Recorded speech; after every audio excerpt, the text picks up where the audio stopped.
এবার যখন ছেলেকে প্রশ্ন করা হচ্ছে তোর বাবার কবর কোথায় দিব, বলে যে কেন মসজিদের পাশে, বলে যে কেন পারিবারিক কবরস্থানে, না হয় এলাকার কবরস্থানে। তো তোর বাপ যে এখন 10 কোটি টাকা দিয়ে গর্ত বানাইলো, এখানে দেশ না। পাগল হয়েছো? এখানে দিলে আমরা থাকবো কিভাবে, এখানে দিলে আমরা চলবো কিভাবে, এখানে দিলে আমরা ঘুমাবো কিভাবে? আরে না না, দরকার নাই, যেখানের মাল ওখানে ফালাই দাও। এটার নাম দুনিয়া।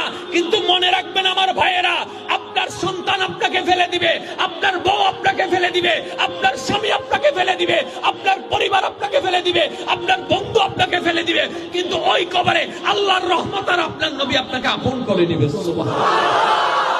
রব্বে করিম কোরআনের মধ্যে বলে, এ আমার বান্দা, মা গাররাকা বিরাব্বিকাল করিম, ও আমার বান্দা, কেন তোকে বারবার আমার থেকে দূরে সরে যাচ্ছিস?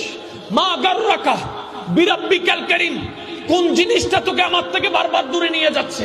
খাওয়াই আমি, জমিন আমার, দেহ আমার, দেওয়া আমার, শক্তি আমার, নিঃশ্বাস আমার, ব্রেইন আমার, দন আমার, চোখ আমার, হাত আমার, নাক আমার, তোর আফাদ ও মস্তকে বান্দা যা আছে সব আমার দেওয়া। তোর মাকে আমি দিয়েছি, তোর বাবাকে আমি দিয়েছি, তোর ঘর আমি দিয়েছি, তোর খাওয়ার সাথ আমি দিয়েছি, তোর গ্রামও আমি দিয়েছি, সব আমি দিচ্ছি। মা গাররাকা বিরাব্বিকাল করিম, কোন জিনিসটা বারবার তোকে তোর রব থেকে দূরে নিয়ে যাচ্ছে?